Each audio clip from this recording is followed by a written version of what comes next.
Today it's my pleasure to introduce to you our 2012 Boston University College of Engineering Distinguished Scholar, Professor Steve Colburn. Steve's contributions to the field of binaural hearing have had a profound influence on what it means to be an auditory scientist today. Since his days as a graduate student at MIT in the late 60s, Steve has been a pioneer in exploring how the brain processes and uses sound. He developed computational models that help us understand how the physiological response to sound relates to behavior in people with normal hearing, as well as those that are hearing impaired. The author of over 100 published articles and chapters, Steve's expertise in the measurement and modeling of binaural hearing performance is recognized worldwide. He is a fellow of the Acoustic Society of America, which honored him with its prestigious Silver Medal Award for his contributions to the psychological and physiological aspects of binaural hearing. Steve founded and directs the Hearing Research Center here at Boston University, which is internationally recognized as a leading center in auditory science. His papers have been cited over 5,000 times by others in the field that I can find, and probably more. As important as Steve's impact has been on this field of research, it has been equally influential on the development of our biomedical engineering department. He arrived in 1980 as BME chairman at a critical time in the department's early development. In his 9 years as chairman, he led curriculum development efforts and laid the foundation for the department's expansion into graduate programs, now regarded as among the nation's very best. In the years since, he has had an active hand in the department's growth and excellence in nearly every regard. But these contributions do not tell the whole story of Steve Colburn. Ask any student or colleague and they will tell you what makes Steve special is his warmth, approachability, and his openness. A caring and encouraging mentor, students consistently vote him among the department's best teachers.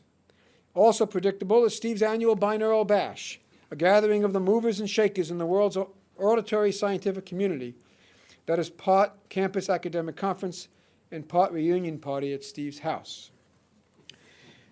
On a personal note, 29 years ago, I believe now, Steve hired me. But we won't blame him. All those other good things I just said should shadow that. But seriously, 29 years ago, as a young new assistant professor, I came here not because of a particularly extraordinary vision and promise for growth in the field and the department and the college, for that matter. I came here unquestionably for one primary reason, because I believed in the commitment and sincerity of Steve Colburn as someone that really would care for me as a young junior faculty, and not just care for me to be successful professionally, but care for me as a human being and someone who would grow as a person. Someone who would support me and want me to succeed in any way he possibly could. I came here because I sensed a belief in Steve as a human being. And he did not let me down in any way, shape, or form. As a young faculty member, I remember coming to him with an idea to transform the way we did senior projects. And it involved requiring a lot of faculty to buy in. And there is no question in my mind that it was Steve and his leadership and support conveyed to the faculty that made that a success. It would not have occurred and not have been taken off without Steve's support and willingness to stand behind me and the department to move forward. I've been here for 29 years, like I've said, and I've heard a lot of things said about a lot of faculty. But I can't think of any faculty that I've heard so many and only in 100% good things about as I have about Steve Colburn. So please join me in welcoming one of my favorite people in the world, Steve Colburn.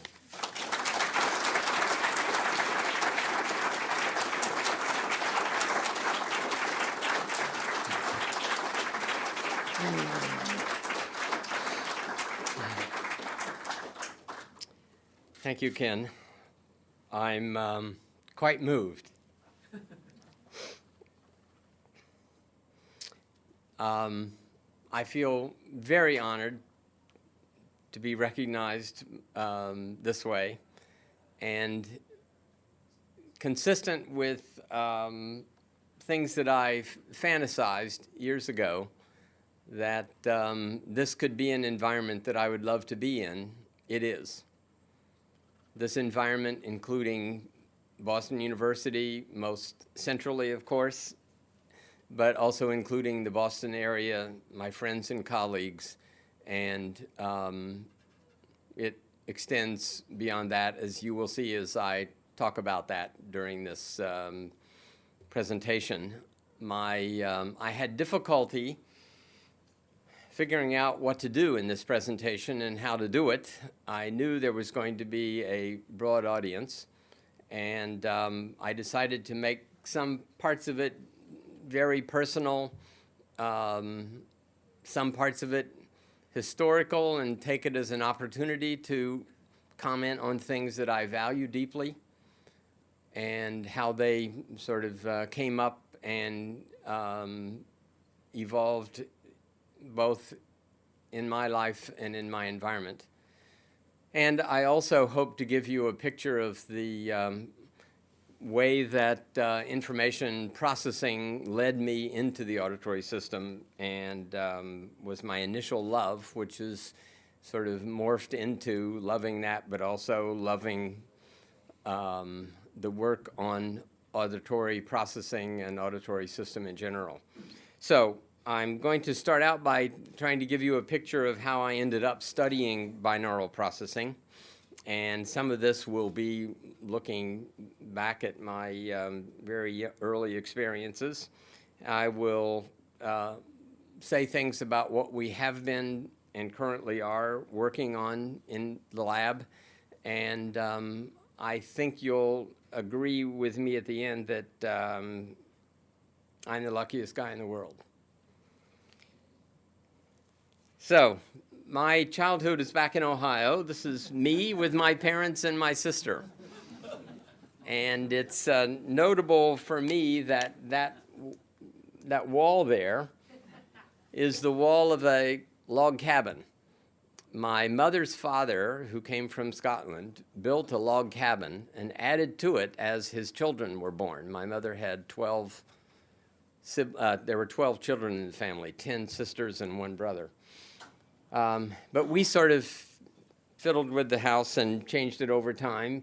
This is the view from the Rosemount Road, which is where we lived, and this is much later in that you can see that there's actually some blacktop on that road. In my day, it was mud and dirt, and we'd get stuck in it and all sorts of stuff. I also wanted to note that the trees that you see were very important to me because I played in the forest up behind this house, and I never got to the end of the forest.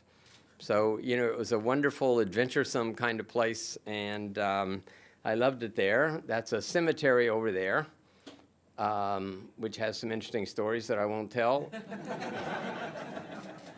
And that's all the grass that I had to cut all the time. There's what we called a crick in between the houses where we lived here, and my mother's oldest sister lived across the crick. We had a lot of interaction with them, and we were pretty far away from most other people. There were, the cemetery on one side, forest on the other, forest in the back, and big fields behind the perspective of the person taking this picture. My father, I wanted to mention, he was a huge influence on me. He,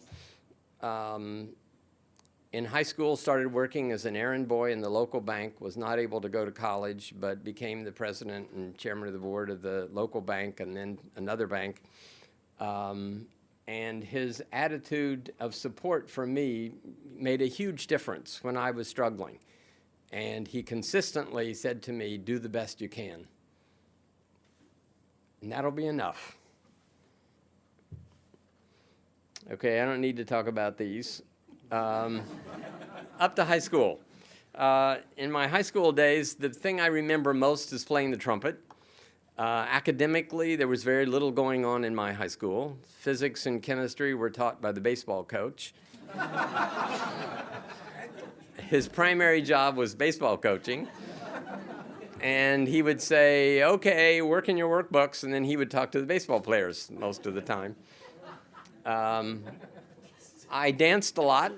Rock and roll was just getting going in those days, and I was very impressed, however, by the engineers at the local atomic energy plant. There was a new plant built. These guys moved into the area. It was about 25 miles away, but they were so interesting in the way they talked and the stuff they talked about. And it wasn't, all math. It was about what was going on in the world, a perspective that was very different than anything I heard. It really inspired me to be an engineer. But my goal in engineering was to work at the A plant. And that was true for much of my time in school, actually. It morphed a little bit into work at another company, but in any case, these all shaped me a fair amount. Then I went to MIT, where I think my experience there was really promoted by being in a little sort of family group in the fraternity. It was not the traditional, let's all get drunk fraternity. In fact, I didn't drink a drop in the 4 years that I was there, and nobody cared. I was very engaged with a very supportive environment, and it made it easy for a kid from a little teeny village in Ohio to feel comfortable with this family support.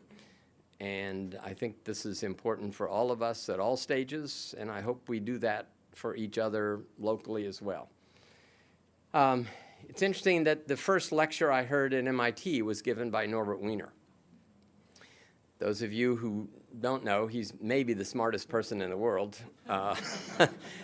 I think he got his PhD as a teenager, around 15, in mathematics, and did very earth-shaking work. And he gave a lecture about brainwaves. And he was sort of talking at a level for freshmen. This was the first week or so I was around, and it was a special lecture. And I don't know why I went, but he talked about brain waves and what was going on with the signals in the brain and the information in them, and maybe it could be communicated by people listening carefully to each other's brains.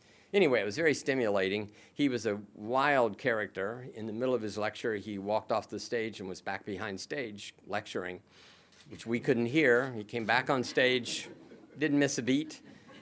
He was actually a presence in my life as a faculty member as well. He was around when I was in graduate school and a very colorful character. My freshman advisor was Claude Shannon, another giant in the field of signal processing, information theory, coding theory. And I remember going to his house and seeing the way he sort of played with everything with his kids at his house was very impressive to me. And I think I was influenced by him at an early age, but he wasn't really a determining factor. But I thought it was interesting that I work in fields that are closely related to Norbert's and Claude's.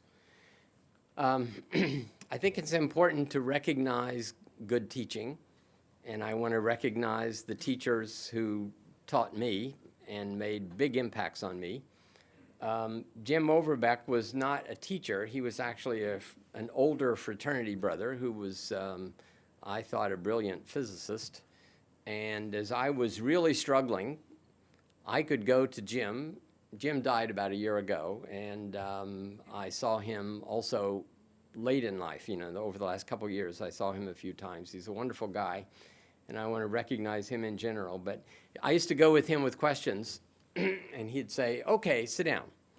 And I'd sit down, and he'd say, now, I want you to start with what you absolutely know for sure. What can you tell me that you really know that there's no question about?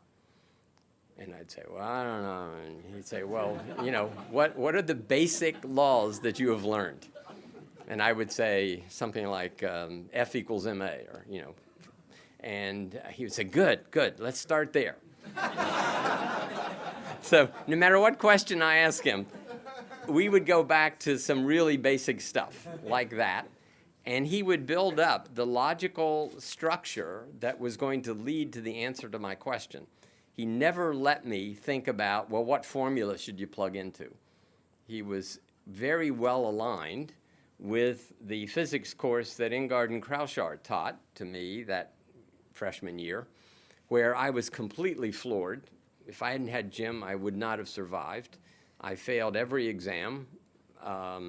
We had exams every Saturday. We had an hour exam every Saturday morning, and it rotated physics, chemistry, mathematics, calculus. And those three subjects, so I had a physics test every 3 weeks, and I flunked them a lot. You know, so the average would be like 60, and I would get 30, 25, 40. But with Jim's help, suddenly, around December 10th or something, it all made sense. The final exam wasn't until January 15th, so, you know, I had time. And I got an extremely high grade on the final exam because somehow it made sense. And for me, that was a intellectually defining experience in the way I thought. It changed everything from high school. It changed everything from the way I was trying to study and failing miserably at trying to read the textbook and memorize it and know every formula. You know, that was really completely wrong. And these things really shaped me. And I think that I'm pitching this as something that I think we should do for our students.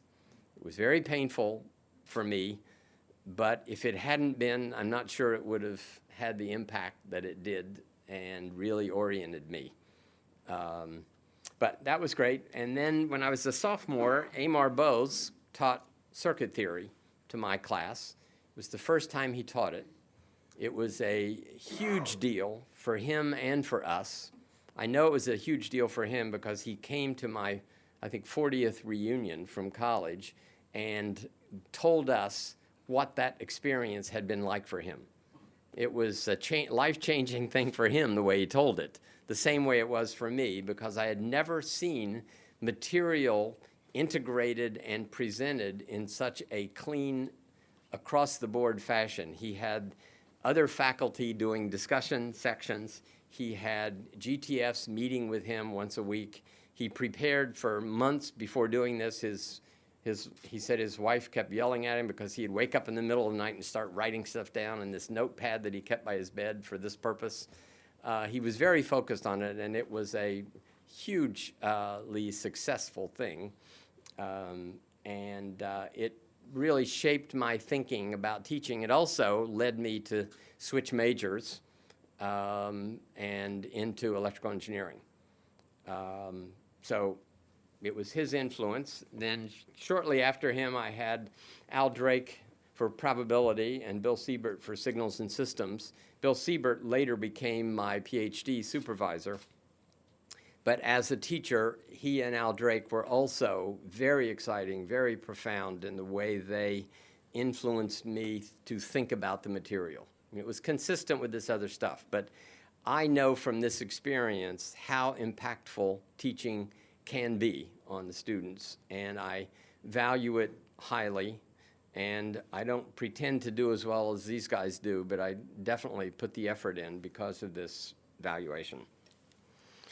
Okay, I'm sorry, this is kind of boring. I don't know what that is. Oh, that was this slide. I want to say some things about graduate school. My first year in graduate school, I started taking courses in signal detection theory, and I also did a master's thesis with Nat Durlak, who's sitting there. I loved the detection theory. It ended up shaping the things that I studied for the next, I don't know how many years, still, I guess, forever. And I would say that Nat changed my life in showing me what research meant.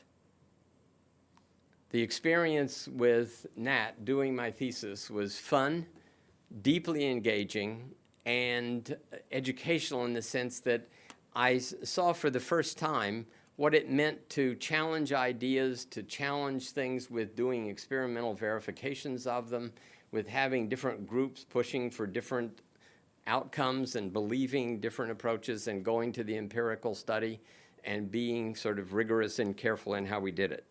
So that was a big deal, and I want to say more about that project in a minute. After my master's thesis, I couldn't decide whether to go to business school or go to further graduate school. You know, I was still planning to be an engineer in the local company. And I actually, as a master's student, applied to Yale for an MBA and MIT for a master's, and I would have had to borrow some money to go to Yale, so I thought, well, I'll just pick up this master's first. I was very locally driven, and I thought I was going to decide in Germany what I was going to do, but I didn't.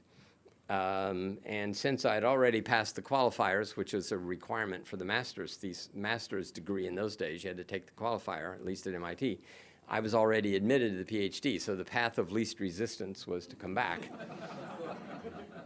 I mean, I also had really enjoyed the master's thesis. It's just that I didn't have a sort of life plan vision that made it make sense or be compelling for me to get a PhD. But I came back and I started looking at some of the problems that I had done in detection theory and looking more at the Nat's. The thesis with Nat was in auditory processing and binaural hearing, actually. And it all ended up making a package that I liked very much. And I had wonderful student colleagues that I also enjoyed tremendously at all these levels. And that made the whole experience even more fun. Okay, Nat's project was related to the equalization cancellation model of binaural processing. This model, I think Nat developed it originally when they were trying to understand how bats could avoid jamming signals so well.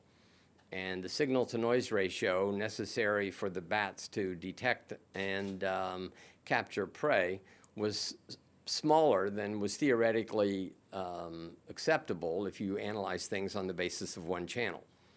And so when you start taking the two channels and the ability to interplay them together, you started to make sense out of the bat stuff, and that evolved into a model of human binaural signal processing. And when I came to the lab, Nat was, I think, only recently moved to MIT from Lincoln Lab, but he suggested that I look at a question related to the EC model and how it relates to some other ideas of the day. So very briefly, I'm going to tell you what the EC model is. It's very simple to understand, and it's been so widely used that it's still being used today, and we're using it to describe some of our data with hearing impaired listeners and normal hearing listeners in very complex processing schemes, as I'll tell you in a minute. So basically, the idea is that you have bandpass filters, and the signals out of the bandpass filters, they're somehow corrupted from being perfect processing. Of course, you'd need some kind of imperfections. And then there's a stage in the brain that will equalize the noise components of the signals. So the signal you want to get rid of, you adjust them to where the components are equalized, and then you subtract them. So it's a very simple idea: equalize, cancel. And then what's left is the signal if the signal equalization parameters are different than the equalization parameters of the noise. And that turns out to be the conditions under which you do better with two ears than you do with one ear. So the idea was to do an experiment, and the idea is, as I said, in the EC model, you want to cancel out the masker, and you see what's left over. The other way that everybody thought about the binaural detection problem of a tone in a masker background was that you want to get them far apart, and you listen to the side that has the target and ignore the side that has the masker.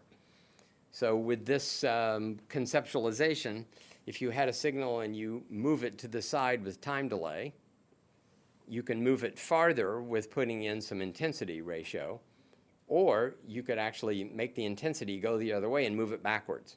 So it is perceived to be in the same direction of the noise. And the EC model prediction was that it doesn't matter whether you move it farther away or nearer, whether the amplitude and time are reinforcing or canceling.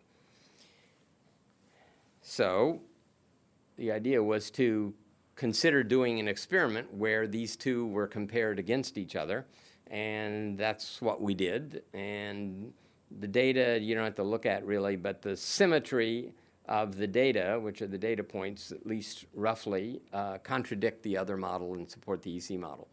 So this was very exciting to me.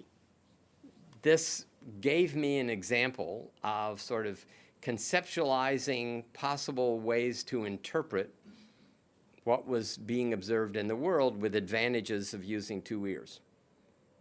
And there were competing ways that you could imagine getting an advantage by this, and you could make, if you wanted, mathematical representations of both of them, and then you could do an experiment that would actually discriminate between the two conceptual models.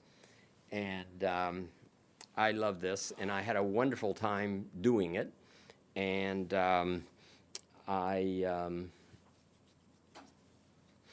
it had a big influence.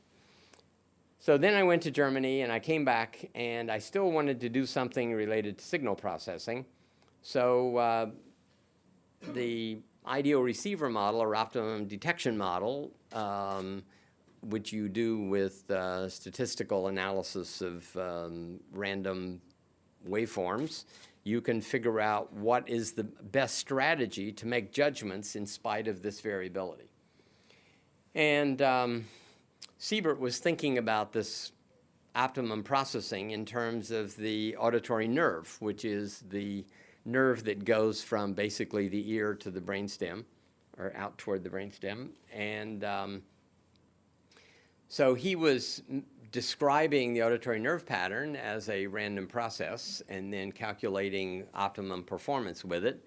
And when I talked to the guys who were working in detection theory and coding theory, and I remember talking to Harry Van Trees and Bob Fano and others who were real signal processing types, and they said, you know, there's a lot of theory developed, but no one knows whether it's of any use or not. You should actually do something to see if any of these theories are useful.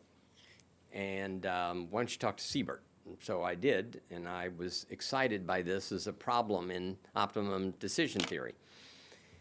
And so I started looking at the stuff that Siebert had done, and I started looking at the auditory nerve data, and I'll tell you more about it in a second, but the basic idea was that there's only one path to get information to the brain, and that's through the auditory nerves. So any information that gets to the brain about the sound goes through the auditory nerve. So if you look at the statistical properties of the auditory nerve, since it's random and stochastic, it will impose limitations on performance. So maybe we can learn something by seeing how important that coding is and making predictions for behavior based on optimum processing of neural patterns. That was the basic idea. And Siebert had done some of this for the monaural case. And I started looking at the at the auditory nerve data.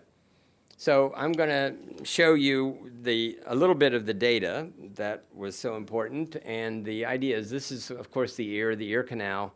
And then there's this yellow nerve coming out, which we can zoom in on a little bit. So this is a bundle of nerve fibers coming from the cochlea. And that's the pathway for sound to get to the brain. And there's an example of some recordings from those auditory neurons. So this is a neuron, the voltage on a neuron being shown, actually upside down, but that was the convention. These little pulses are action potentials on the nerve. And in response to this sequence of tone bursts, beep, beep, beep, beep, like that, and you get a little burst of activity after every tone burst, in this neuron. This neuron seems to ignore the tone burst completely, which is consistent with neurons being tuned in frequency to certain frequency ranges. In any case, you see that these guys are stochastic. And so that was what we started looking at. And when you look at this, you start looking in those days at Nelson Kiang. This is a portrait hanging over at Eaton Peabody Lab. Nelson was the auditory physiologist making these recordings, and he had lots of data. He was very good and flexible, and I used to go work with him, and we'd basically stay up all night taking data from these cat neurons, and it was also very important to me to get this direct connection to the data. In any case, the behavior was very regular on the average. This is the rate of firing as you make the sound louder and louder or stronger and stronger. You get this saturating rate function. The stochastic aspect of it is shown by this interval histogram plotted on a log scale. It's basically an exponential interval distribution. The straight line would be exponential. There's a little bit of dipping here, which is refractoriness for small intervals. So it looks a lot like a Poisson process. In this case, a constant rate Poisson process. But when you look at the auditory nerve, this is frequency tuning, we can skip that. When you look at the auditory nerve, you also see that the times that you get these spikes is synchronized to the phase of the input waveform. So the auditory neurons, neural firings are synchronized to the fine structure of the waveform. And I thought that was really cool, and it's very reliable. It's much more stable, the temporal structure, than the average rate, which will, adapt and stuff like that, depend how much you've stimulated, how recently. This was very secure, and the timing of these neurons is what led me to look at binaural stuff. Because when you talk about binaural processing, we talk about time delays in signals between the two ears. If you're going to exploit the time delay, or say the phase of a low-frequency tone, you need to have synchronization to the fine structure of that tone. And this shows that this does happen. These are data from Murray Sachs, actually, who was chair at Johns Hopkins for about 20 years in his PhD thesis. But this synchronization means that your Poisson process has to be non-homogeneous. The probability of firing has to, of course, vary with the timing and the fine structure of the waveform. So I got a way to describe the synchronization and the fine structure in terms of this rate function that varies with time. Assumed a Poisson process. When you do that, then, and this is only for a tone, but there's a generalization of this for an arbitrary stimulus that I also worked with. So you can now calculate the best procedure that you could possibly do to detect time delay. So if you have a time delay that's either a little bit more or a little bit less than a reference, if the reference were 0, it would be this right ear leading or left ear leading, for example, then the best thing you can do, assuming this Poisson model, is to compute this statistic and compare it to a threshold. So we did that. I did that. And when you compute this and compare it to a threshold, you do much too good. This would perform much better than a human does. But when you look at it, it's kind of unrealistic for a physiological system, it seemed. If you look at what's in here, this TILM is the time of the ith firing on the mth fiber of the left side. And it's being compared to the jth time of the nth fiber on the right side. So that allows all fibers to compare to all other fibers, low frequencies to high frequencies. Everything can be compared. And the times are being aligned perfectly by canceling out this reference delay, putting in the phases. Everything is being done perfectly here, which seems very unrealistic that something at the beginning of your stimulus is going to be compared with microsecond accuracy to something that happens half a second later in the brain. So the idea was let's make this realistic. That's what I already said. And the way I made it realistic was to take this little f function, which is only non-zero in a very narrow region, and impose it on this formula. So the sign was multiplied by something that would only count if the firings were close together. And we also threw out the m and n, the comparison of multiple fibers on the two sides. So we assumed that one fiber on the left could be compared with only one on the right, and that the timing had to be close together. And when you do this, you end up with this statistic, basically looking at all the times that are close to each other relative to this internal delay that we assume is present with some distribution. And we're only looking at one fiber pair on each side. This M is the pair of fibers. This is basically a coincidence counter. And we had to make up what the distribution of this tau m was.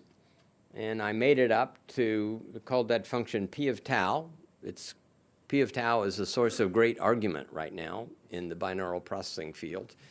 And arguments about how broad is it, how much does it depend on frequency. I did the simplest assumption I could, that the p of tau was independent of frequency and everything else. And this was it. You got 150 microseconds were well represented, and then I've just fit an exponential to the how many delays there were at longer intervals, which could easily be done with physiological delay lines by having fibers longer than others, and fit it to these data. And the fit was really great, so you know, that was a nice model. And it corresponds to this coincidence network, and it turns out that in 1948, a guy named Lloyd Jeffress postulated a model like this, out of whole cloth, so to speak. He was a good friend with Linus Pauling, and Linus said that Jeffress was the smartest person he ever met. But Jeffress just thought about how would we be sensitive to time delay. And he thought of a simple way, and this was it. And I inadvertently recreated, in a sense, was led to Jeffress's model, which he had published this way in 1948. And we still think this is a very credible hypothesis for a lot of what goes on. You see that fibers from the left side propagate along and terminate, let's say, here on fiber 1. The fiber from the right side crosses over, goes along, and it terminates on number 1. And you can see that the right fiber had to go a lot farther than the left. So you'll get coincident arrival here when the right stimulus arrives earlier. Then it can sustain a longer delay, and you'll still get coincidence. So the idea is that you might think about the external delay being represented by which one of these neurons is firing the most strongly. Actually, I think it's more important or better to think about it as there's going to be a distribution of firing activity over the population, and as you change the external stimulus, you'll change the distribution. It's not a matter of we have one fiber that tells us when something is in a given direction, but it's the population distribution. So we put this together. This is basically a coincidence network with time delays. We put that in the context of auditory nerve fibers going into these binaural displayers, and then that being analyzed to make decisions about psychophysics, about behavioral abilities. And that was what computed those curves that I showed you. It's what other people, like this is a review by Rich Stern and Tino Trahotis, who think about this the way we sort of presented it. The binaural displayer is something which has frequency along one axis. That would correspond to sort of cochlear location, because we have a frequency to place transformation in the cochlea. Along the other axis, we have this internal time delay variable. And when you present a stimulus like a tone, you'll get ridges of activity at periods of the tone in this display in general. Actually, as you know, I assumed that the p of tau function meant we only had certain delays available. That's this picture. So you multiply those together and you get the, quote, realistic display of the information that's available, at least on average, in the auditory system in response to this delay. If I change the delay, this ridge moves back and forth. The question was, what do you do when you put intensity in? So Stern, actually for his PhD thesis with me, estimated this weighting function that comes from intensity. And then he put those two together to get something that depends on both intensity and time, postulated a way to estimate direction. And at least a month ago, Les Bernstein in Connecticut was saying that this fits their data better than anything else he can come up with. So it has an ability to make predictions about behavioral performance. It's certainly not the last word, but it's a way to get from the physiological patterns to predicting how well people can do tasks. We don't need that. Okay, the other area that I want to talk a little bit about is models of individual binaural neurons. So when you think about the stuff that we talked about already with the coincidence detector, with that display, how would you realize that physiologically? How would you build a coincidence detector? Well, let's make a model. And so we started out making models of neurons that would do this coincidence detection, which happens to be neurons in the medial superior olive. Here's a very early model that's extremely simple. You have this is a model of the nerve membrane, or of a so-called point cell, single compartment cell, point neuron. And there's some resistance, there's some capacitance across the nerve membrane, and then there's some varying conductances which depend on the voltage across the membrane, nonlinear conductances, and then there are things that respond when you put in excitation. So when you have an auditory nerve spike, you get a propagating action potential. That propagating action potential terminates on a later neuron, actually in this case in the cochlear nucleus, but then there's another one sent up to the MSO. And so we modeled what would you do if you characterize these things somewhat crudely like this model, and then computed behavior. And these are data from Goldberg and Brown that were published in 1969. Zoom in a little bit. The points are the data, and the lines are the predictions of that simple model. And it does a very good job, I think, of predicting the average rate, which is the black dots, the filled dots and the solid curves. And it also predicts how well synchronized the output would be to that neuron, the temporal synchrony of the output as a function of the time delay to the external stimulus to the animal.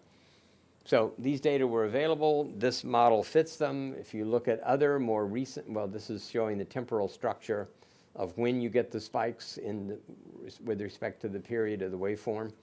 It also matched real well. The top is the data and the bottom is the model. This is another neuron from a different lab, Yin and Chan's data, and you see the rate really goes to 0 here for the data and for the model. And so this simple model did pretty well, and we were encouraged by the sort of insight that we could get by thinking about what might be happening in a nerve membrane, and decided to keep looking at that. So this is the ear, this is the cochlea you saw before, the auditory nerve.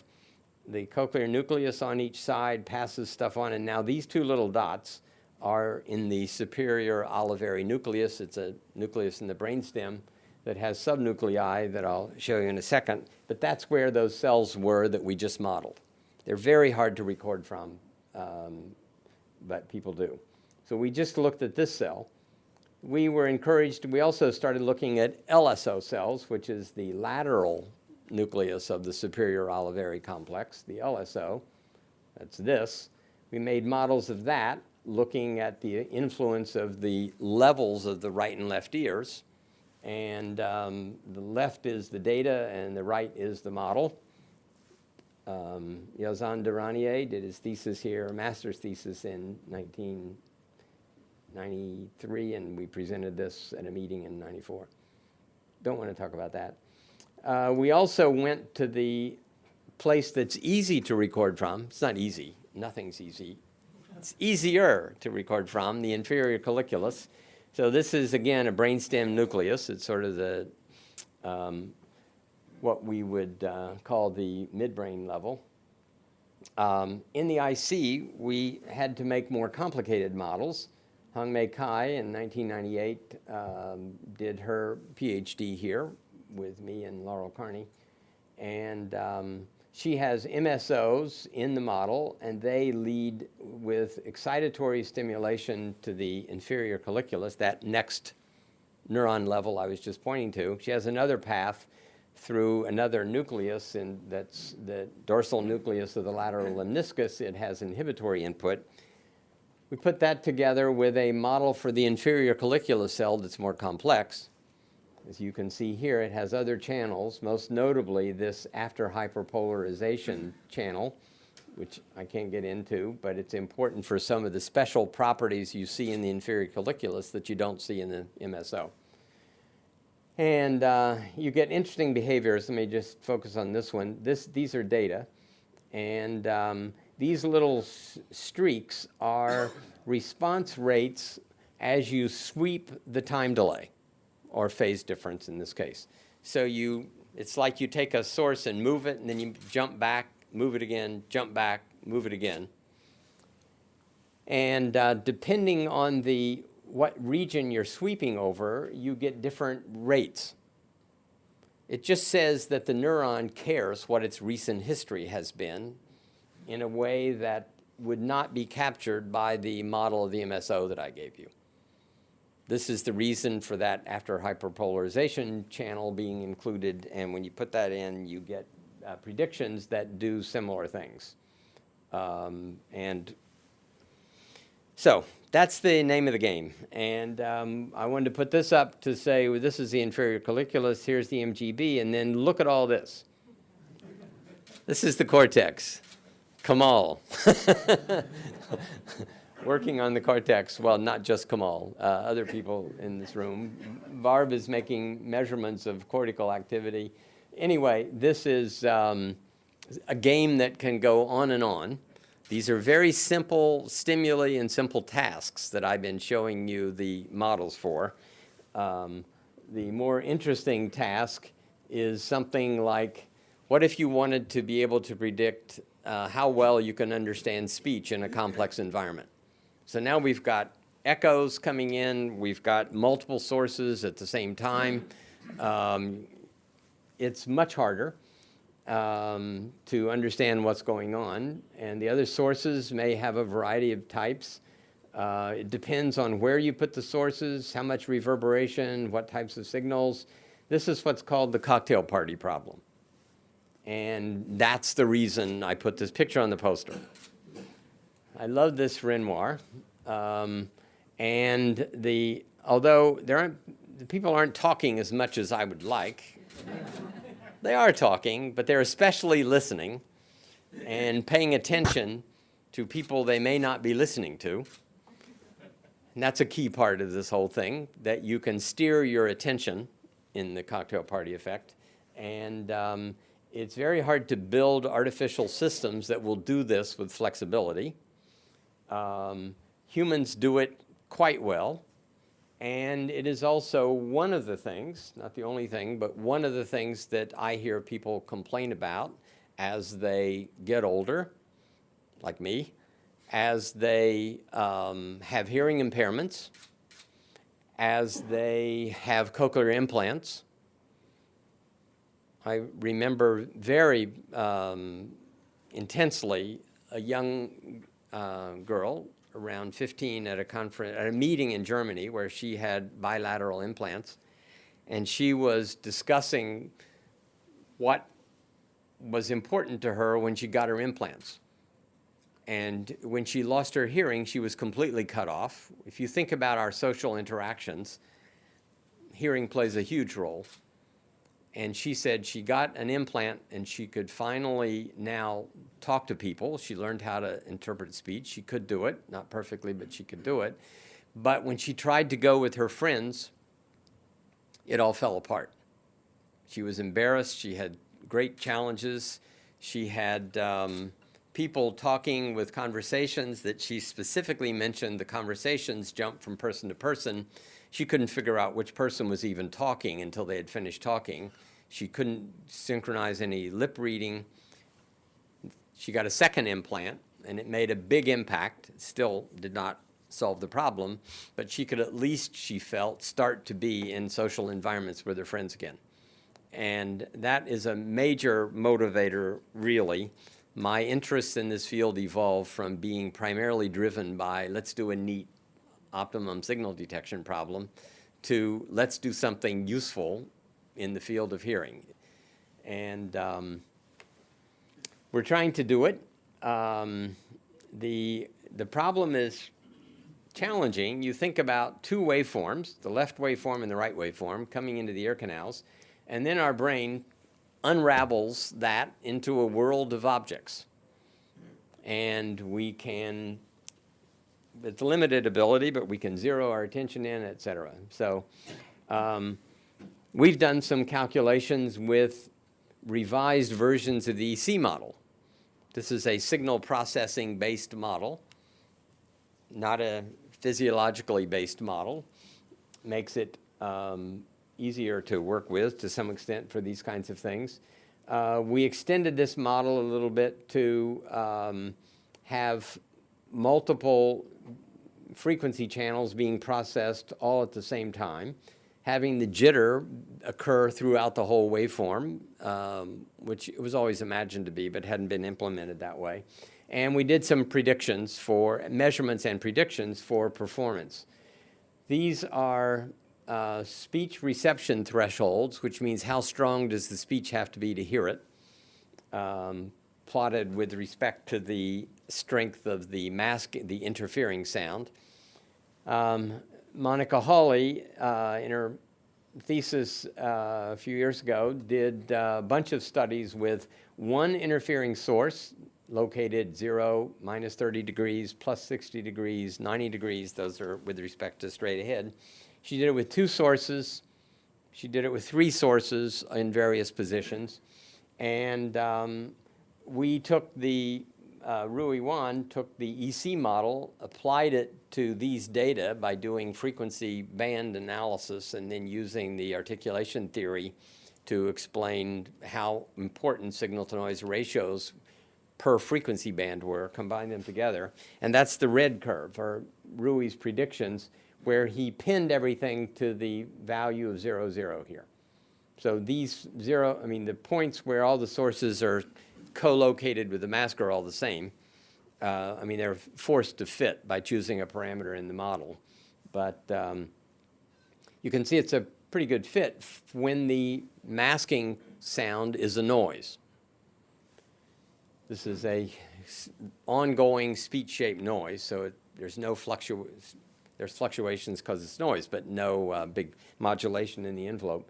If you modulate the envelope, wideband modulation, so we're just taking the noise waveform independently for each source and putting a modulator on it that's matched to the energy fluctuations in a speech waveform.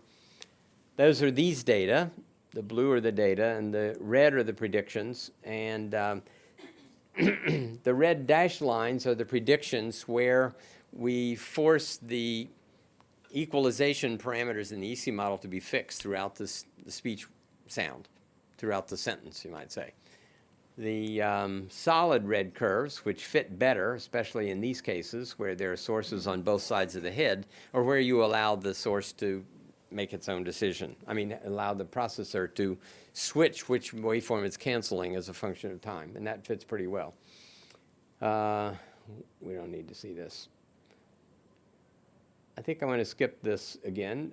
Stefan Launer is about to come to give us a talk 2 weeks from this week, and this is his figure, thinking about the ear processing the cocktail party effect. And you get sort of part of the sound somewhat chaotic, but you can't create a picture out of it. If you put it in the context of a head and a brain, you can recreate the picture. It's such a cute figure, I had to show it. And I love Nat's sketch of this thing with the multiple sources, wall speaker, person, telephone, multiple paths. How are we possibly able to sort this out? Well, we're trying to understand that and trying to understand how to help people with impairments understand that. I don't want to pretend that this is all bottom up. There's a lot of top-down action going on here. And Albie Kulkarni and I made a conceptualization a little while ago that, we're really constantly evaluating and updating a model of what's going on in our environment. We have people in it. We have sources in it. When something new happens that contradicts it, we modify our model. And I think that this is a way to think about the bottom-up and top-down things being combined, but I don't want to talk about that. So currently, we're working on a few things in the lab. Nathan Spencer, La Wang, and David O'Gorman are all here. Nathan is taking these cocktail party measurements with speech intelligibility, applying them to cases where listeners have a variety of hearing impairments, and trying to relate the ability in the cocktail party to abilities in other auditory tasks, both monaural and binaural. La Wang is taking the neural modeling area, and he's specifically working on modeling responses to high-frequency stimuli, especially those with envelope modulations, and how well can we exploit and how well does the neuron respond to fluctuations in the envelopes in high frequencies. All the stuff we'd done before was all low frequencies. And David O'Gorman, who's a postdoc, is analyzing some of these neural modeling approaches and strategies in terms of nonlinear dynamics. I don't want to say anything about that. I'm going to acknowledge and then show a few pictures. The support from NIDCD, they've been very consistently supportive of the binaural hearing work. The grant has been dangerously broad, binaural hearing, and has covered all the kind of stuff I've been talking about, and we argued that it does interact and help each other. I said at the start how important it's been for me to be in an environment that I feel so supportive as Boston University has been. Not just the administration, I'm really thinking about the people here. It's a wonderful environment to be in. My parents, I already talked about them. My teachers, I talked about them. My colleagues then and now are really the most important thing with my family, my personal family. I love and enjoy the graduate students that I have had and currently have. I enjoy the undergraduate students tremendously, and I want to show you a few photographs. This is back in '75. Nat, that's you. That's me. This is Frans Bilson from Rotterdam, who was a postdoc, and this is Julius Goldstein, who was an assistant professor at that time at MIT, and so was I. But you can see we're having fun.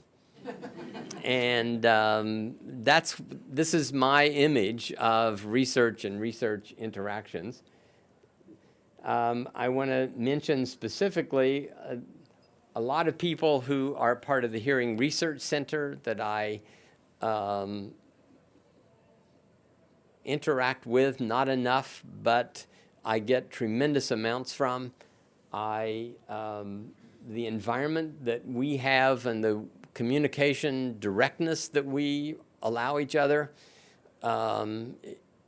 makes a huge difference. If someone says something that you think is baloney, you can say it, and we don't mix together the personal evaluation from some specific scientific evaluation, and that's very important to me. We started the Binaural Bash back, Theo says, 1982 we did this, and this is a picture of Lou Breda, Tino Trahotis, who's at University of Connecticut, and Nat. Back then, I couldn't get copied a picture of the gang on the steps of our house, which was a larger representation of the Binaural Bash, but it's a very important event for me. This is another indication of how we have our binaural meetings. This is a group at Cancun at the Acoustical Society meeting. These guys, Bill Hartman from University of Michigan, or actually Michigan State. You would shoot me if I said Michigan. Shig Kawada from Connecticut. Lutz Wiegraben from Germany. He's from London, he's from Pittsburgh, and he's from Belgium. And we had a special binaural session and endless discussions and arguments, and I just love it. This is at the same meeting. Barb holding forth on an important scientific topic. I don't remember Barb. And Bob Carline from Cambridge making fun of something there. You all like my blue shirts, I hope. And these are ex-graduate students, postdocs at the Binaural Bash. The students all went up and raided my closet. They each took one of my shirts, came down to the rest of the party with them, and we got a picture, thank goodness. This is a picture of what I think of as undergraduates, even though some of them are moved on to graduate students, but these are students who returned for some of our alumni celebrations. And the spirit of this and the feeling of sort of joy and celebration is captures some aspects of the way I think about our undergraduates and our interactions with them. I enjoy them tremendously. These are my three sons, Eric, who's here, David and John, who are not here. And these three sons and these guys, this is Eric again, Eric's wife Nadia, my wife Theo, our two grandchildren, Gabriel and Simone, at our place at Prince Edward Island, which you see we have a windmill, which is what this structure is, pumping the water. And we have a beautiful place to hang out. And for a long time, we didn't have any electricity. So when the provost wanted to get me, I remember he used to call and leave messages at the neighbor's house, and I would have to return them. But sometimes I had to return them. But now we have a telephone, so it's not quite as much of an escape. This is Theo, the most important person in my life, and she's reading something from her cell phone or teaching the kids about cell phone. What are you doing, Theo? With our grandchildren. So I think I hope I've shown you enough about the information processing in the binaural auditory system, and at least I think looking at the whole package, you can see why I think of myself as the luckiest guy in the world. Thank you all.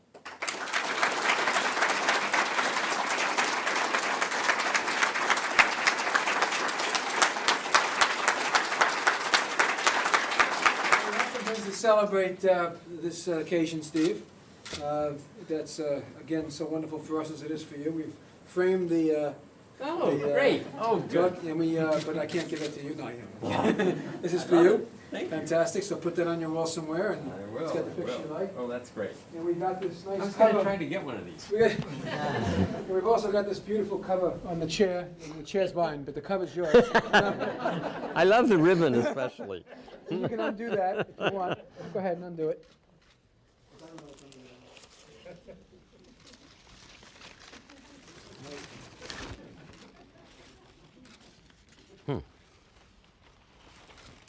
There we go.